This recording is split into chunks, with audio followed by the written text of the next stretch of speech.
Hey guys, Dice Rolling here with another original versus sequel review. However, this time it's going to be the original versus 3 sequels. And I'll be picking out which one or ones that I think are best out of the 4 of them. This review was requested by Andre, and I decided to include the 4th one because...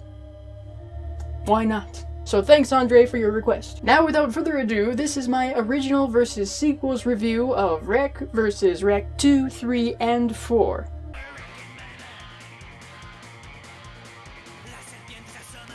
The Wreck movies are a Spanish take on the whole found footage genre of horror movies, with the first having been released in 2007, which was co-written and directed by Jaime Balaguerro and Paco Plaza. The first movie starts out with the introduction of Angela and her cameraman Pablo as they cover the night shift of a Barcelona fire station. However, when the station gets a call to an apartment building, that's where things get interesting. Turns out some of the residents of the building are infected with some kind of virus that turns them into overly aggressive and hard-to-kill zombies.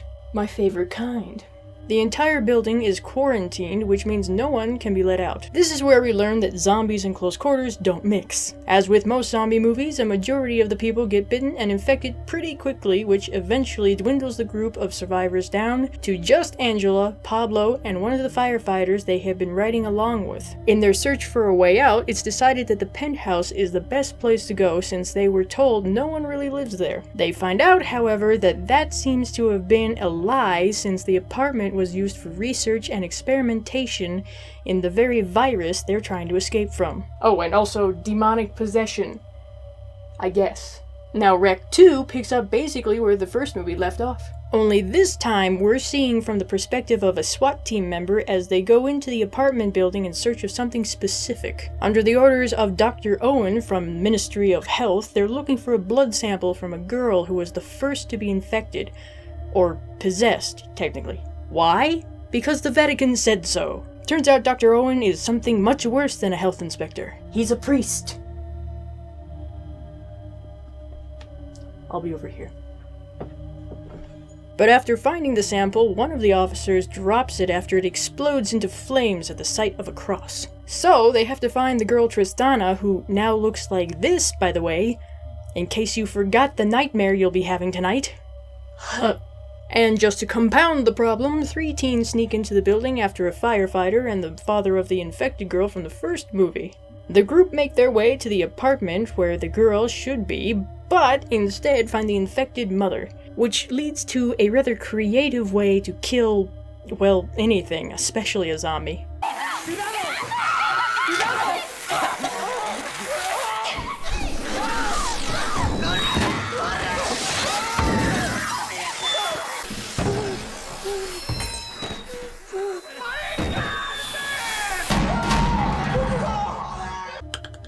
Yay, fireworks!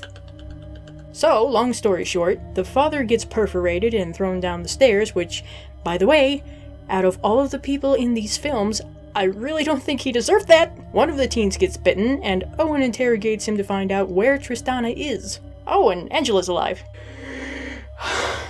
Apparently, Tristana can only be seen in the dark, since Angela and Pablo had only seen her using the night vision of the camera in the first film. So they all go back up to the penthouse and use night vision to find the hidden room where Tristana is. While searching, they find a tub of water, which I'm sure is full of things worse than demonic possession. And the chief is dragged in, leaving just Angela, Owen, and Rosso. After Angela blows Tristana's head off with a shotgun, Owen gets pissed off because that was their only chance of getting a blood sample. He refuses to authorize them to leave, so Angela proceeds to beat the shit out of him and shoot Rosso. It's then revealed that Tristana passed the demonic tapeworm to Angela. She ends up killing Owen and impersonating him in order to get herself out of the building. After all of that, how could they continue the story? With a wedding. Yeah, a wedding is exactly how the third film starts off. This lovely couple are getting married and everything is all happy and joyful until this fucker arrives. In the first film, it was mentioned that the dog of the little girl was sick, so he was at the vet. The dog ended up attacking people because he was infected. This guy is one of those people, so in a way this is also kind of a prequel. The festivities continue, but the groom's cousin notices the police and hazmat-wearing individuals arrive. The uncle also starts coughing up blood. Yeah, don't mind that. But you know, I think the demonic zombies are just a cover-up for the real horror here. But the party ends when the uncle crashes it and starts infecting people, while other already infected people disperse the crowd, separating the bride and groom. Why is it always the uncle who has to ruin the wedding? The rest of the movie is pretty much the bride and groom trying to reunite while their family members are killed off every few seconds. But also, point for badass bride with chainsaw! The bride makes her way through some underground tunnels while the groom fights his infected uncle in the kitchen. Can I just say, this is the goofiest zombified relative I have ever seen. Almost makes me feel sorry for him when he's killed. Nah, not really. Eventually, the bride and groom are reunited, and thanks to the priest reciting Bible verses over the PA, they're able to make their way outside, where the bride is bitten and the groom has to chop her arm off. They find that much like the apartment building, the whole place has been quarantined. And despite the whole dismembering thing, the bride still got infected.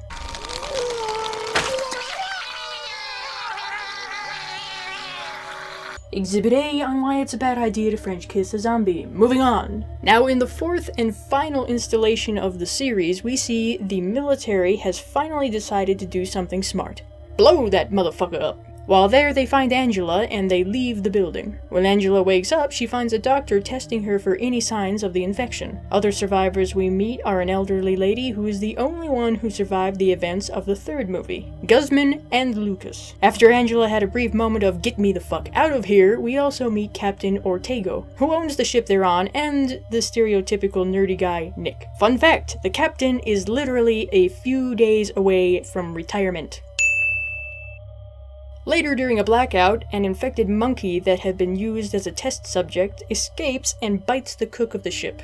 And if you didn't trust someone else cooking your food before, you certainly won't now, because everyone who ate the food is now infected. Guzman and Lucas arm themselves with knives and start taking out some of the infected. Meanwhile, the doctors see the footage of Tristana passing the parasite to Angela and decide to play Operation. Angela escapes and proves she's not infected by biting Riccarde and having him scan his own blood. Turns out Angela is right, and Guzman is carrying the parasite, which Angela had passed to him when he rescued her. Angela and Nick then manage to escape with a lifeboat taken from Riccarde and a boat motor before the ship explodes. So the overall lesson here is don't go to Barcelona and get infected with a parasitic, demonic zombie slug. Yeah. Okay, so what I didn't like about the third and the fourth movies was how the third one started off with the whole same found footage feel, but then dropped it. And the fourth didn't even have that.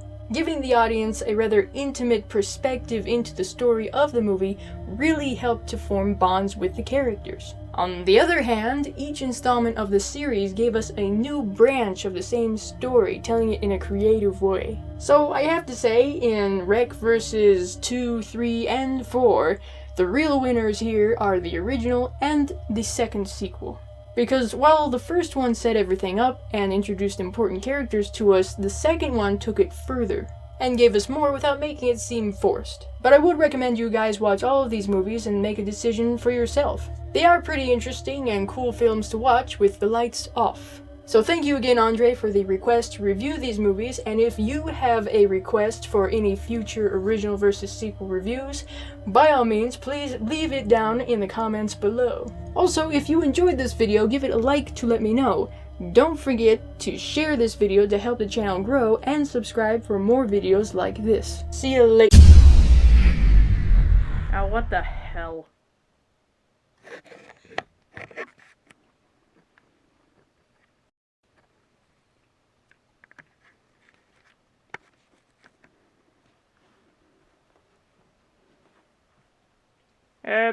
Someone want to turn the lights back on?